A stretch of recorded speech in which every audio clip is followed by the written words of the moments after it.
시간입니다. 오늘은 마가복음 92번째 시간입니다.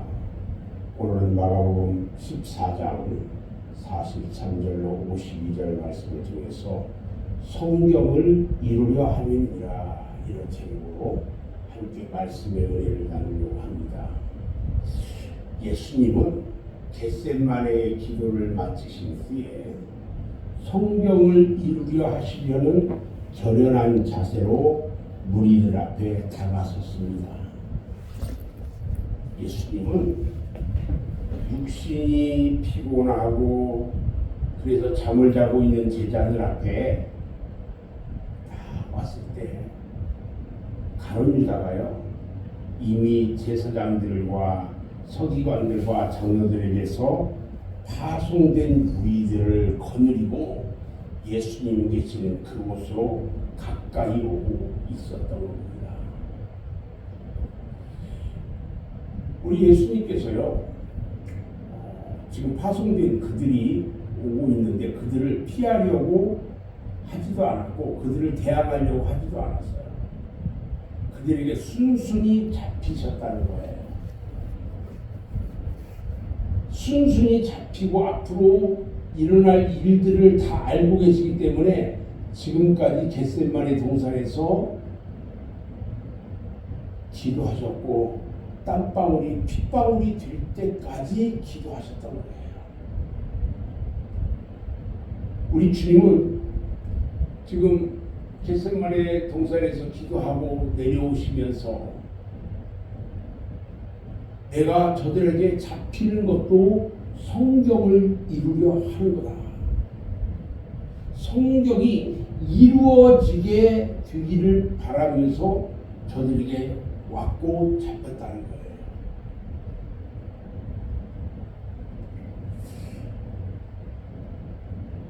겟세마네 동산에는 예수님과 11명의 제자들만 있었어요. 한 명의 제자가 지금 빠졌죠. 그 빠진 가룟 유다가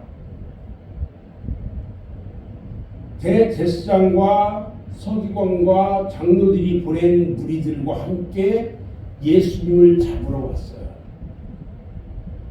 그리고 예수님 자기 스승을 팔았어요. 팔았는데 지금 저녁 때가 되어서 그 무리들이 예수님과 제자들이 있는 그곳에 와서 누가 예수님인지 바로 알아볼 수가 없을지 모르기 때문에 가룟 유다는 그 무리들에게 이 사인을 서로 주고받았어요. 그건 뭐냐?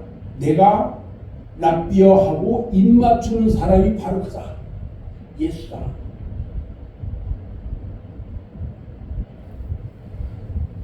예수님을 체포하려는 무리들 맨 앞에는 누가 있었냐면요, 가룟 유다가 맨 앞에 서 있었어요.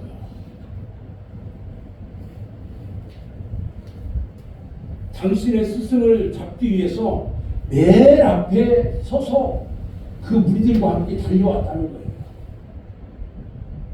유다가 데리고 온 무리들에게 대해서 대제사장들과 서기관들과 장로들에게서 파송된 무리들, 사실은요, 대제사장과 서기관들과 장로들에게서 파송된 무리라고 했는데 그들은요, 다시 얘기하면 사내들인 공유에서 파송된 무리라는 거예요. 왜 그러냐면 그 당시에 예수님 당시에 사내들인의 그 의장이 누구였냐면 대제사장이었어요. 그리고 바리새인과 서기관과 장로들까지 해서 72명의 회원으로 구성되어 있는 단체예요. 그들은 무시무시한 권력을 가지고 있는 사람들이에요. 이 기관을 우리는 사내들인 공회라고 부르는데, 이 기관은 구약시대의 전통을 쭉 계승해 오면서 예루살렘이 멸망할 당시인 70년대까지 존속해왔던 유대인의 최고 재판 기관이었다는 거예요. 그러니까 권력으로 따지면요, 우리나라 그냥 대법관들 뭐 이런 수준인 거죠. 가르치다가요, 그들이 파송한 무리들과 사인을 주고받으면서 내가 입맞추는 자가 그이니, 즉 예수니 그를 잡아 단단히 이끌어가라, 이렇게 일러줬다는 거예요. 날이 아직 밝지 않아서 어두웠을 때입니다. 가까이 다가가지 않으면 얼굴이 식별이 잘 안 되는 시기예요.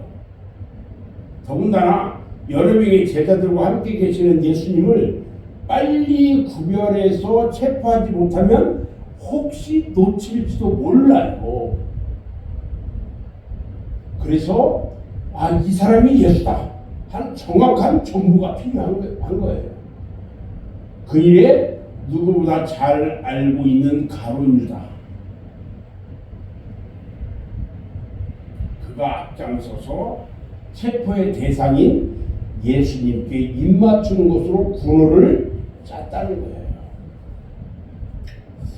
가룟 유다는요, 예수님 곁에 가까이 와서 아주 친절한 말로요, 라비요, 라비요.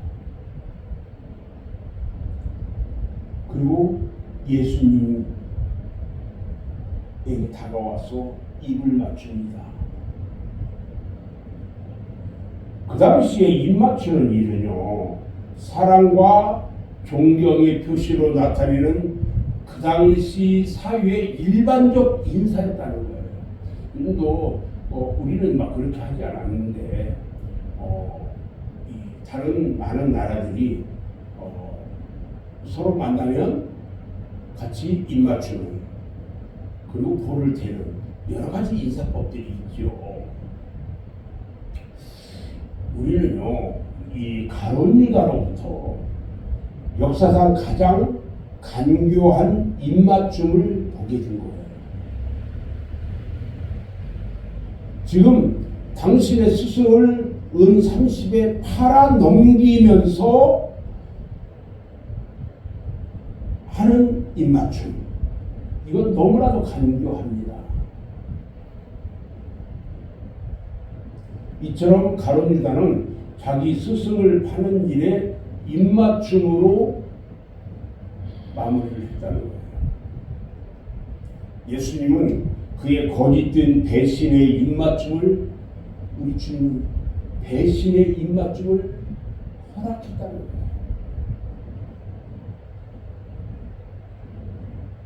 주님은 다 알고 계셨어요. 그런데 그 배신하는 가룟 유다의 배신의 입맞춤을 허락했다는 거예요. 그 무리들은요, 마치 강도를 잡는 것 같이 검과 뭉치를 가지고 왔어요.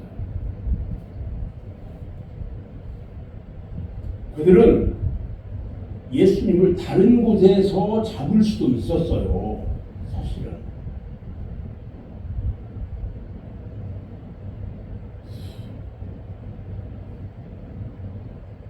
성경 말씀 49절을 보면은 내가 날마다 너희와 함께 성전에 있어서 가르쳤으되 너희가 나를 잡지 아니하였도다. 그러나 이는 성경을 이루려 함이니라. 이렇게 말씀하고 있는데, 왜 성전에서도 잡을 수도 있고 다른 곳에서도 잡을 수 있었는데 왜 하필이면 그때 잡지 않고 지금 잡느냐는 거예요. 지금.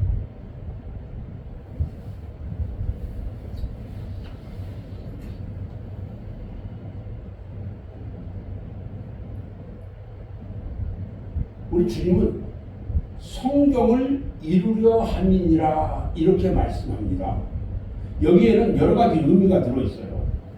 먼저 이 말씀은 가룟 유다에 대한 성경적인 예언 성취를 의미하는 말씀이라고 볼 수가 있어요. 예언을 성취하는 거 과정이에요. 이게 지금. 또 이 말씀은 예수님 자신에 대한 성경을 이루시는 일이었어요. 그래서 성경을 이루는 일이 나만 하면 되는 게 아니라 함께 성경을 이루어져야 된다는 거예요.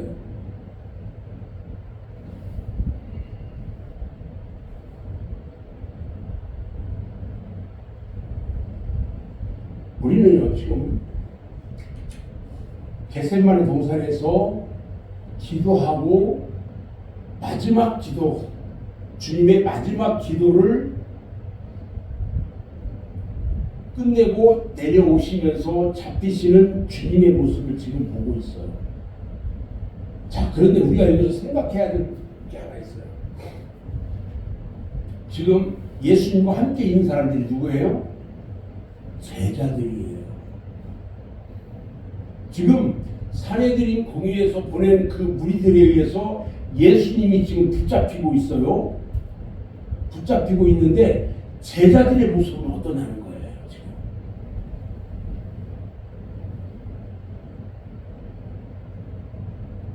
예수님이 사내들인 공유에서 보낸 저들에게 붙잡힐 때에 예수님이요 붙잡히고 있는 그 모습을 본 제자들이 모두가 도망쳤다고 그랬어요. 예수님을 붙잡으려는 무리들이 다가와서 주위를 둘러서 질치고, 그러니까 제자들이요 임전태세, 싸울 태세를 갖췄어요. 먼저 베드로가요 허리에서 칼을 빼가지고 대제사장의 종을 쳐가지고 귀를 떨어뜨려 버렸어요. 자, 그리고 잠시 서로 대결 상태에서 긴장된 분위기가 지금 조성되고 있어요. 그런데 예수님이 제자들을 부르셔요. 네 검을 도로 집에 꽂으라. 검을 가지는 자는 다 검으로 망한다. 이렇게 말씀하시면서 마태복음 26장 25절에 보니까 그 종의 떨어진 귀에 종의 귀를 다시 붙여주었대요.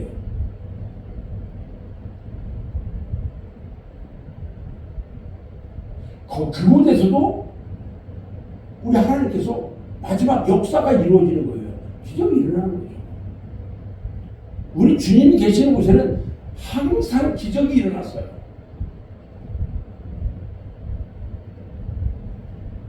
그리고 예수님은 스스로 그들의 손에 붙잡히셨다는 거죠.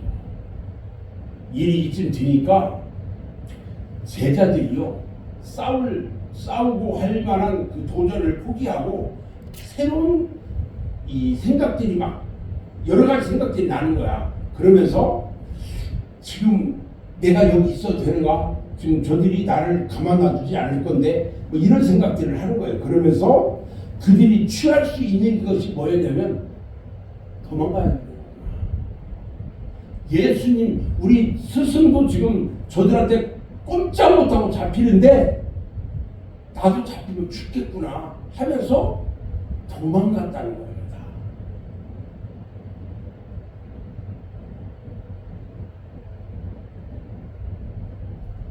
저는요 너무 마음이 아파요. 사실은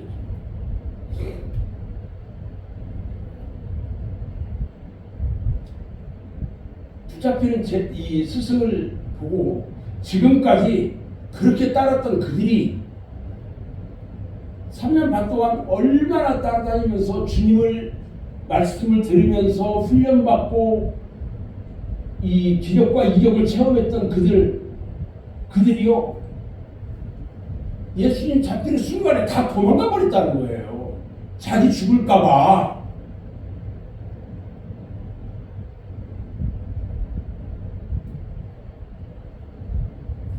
예수님이 힘없이 붙잡히는 장면을 바라본 제자들이요 이제 자신들이 바라보고 있던 그 소망했던 꿈들이 다 사라지고 예수님이 평소에 말씀하셨던 고난의 시기가 왔다는 것을 알았어요.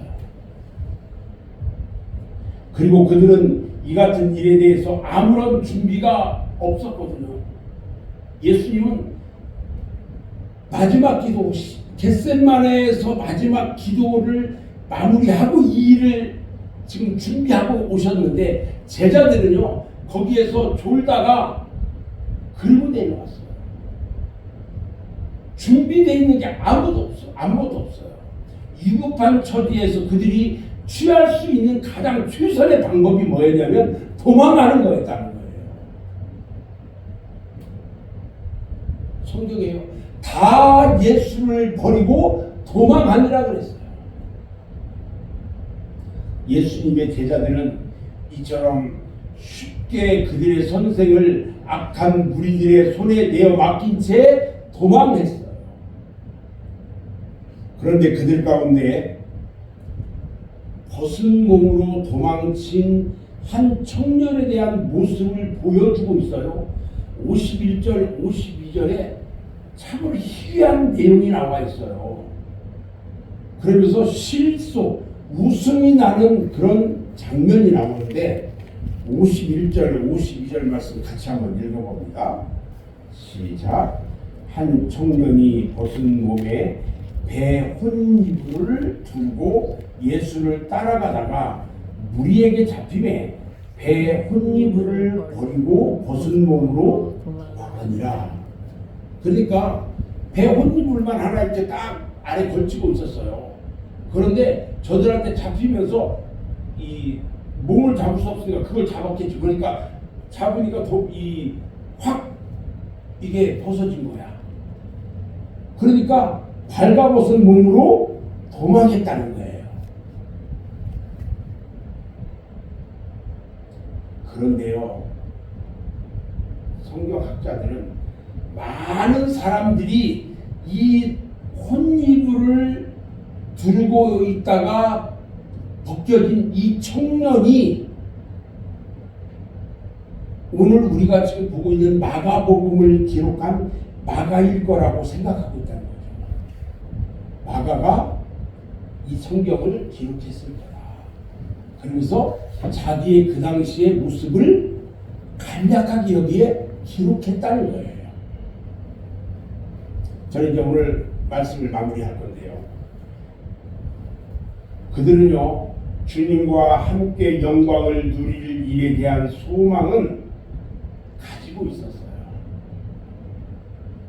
그리고 주님과 함께 고난을 받아야 할 일에 대해서는 준비를 못했어요. 잘 이해를 해야 돼요.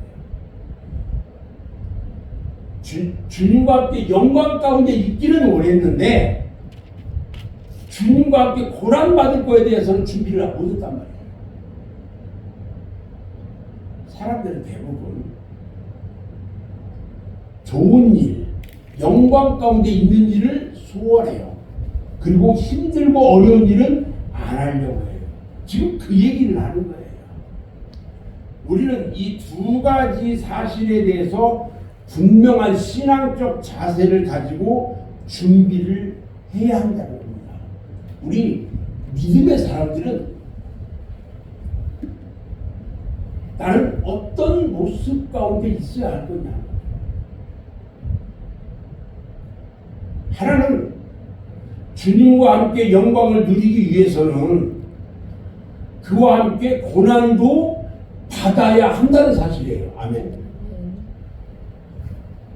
또 다른 하나는요, 우리가 주님의 영광에 동참하기 위해서 받는 고난은요, 그 고난이 아무리 어려운 것이라고 할지라도 장차 우리에게 나타날 영광과 좋게 비교할 수 없는 아주 작은 고난이라는 것을 알아야 한다는 거예요.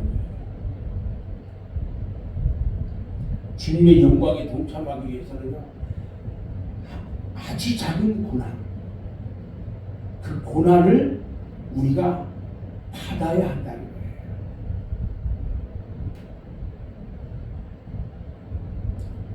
저는 오늘 말씀을 이제 정리하면서 우리의 삶은 참으로 비겁한 삶이 많아요. 그러나 마지막 때를 살고 있는 우리의 모습은 주님의 고난에 동참하면서 주님 오실 그날을 준비하는, 그리고 주님과 함께 마지막 혼인잔치에 참여하는 준비된 우리의 모습으로 세워져야 돼요. 지혜로운 다섯처녀처럼.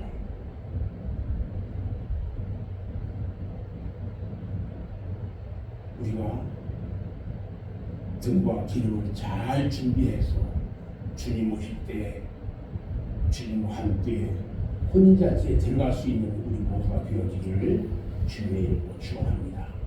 기도하겠습니다.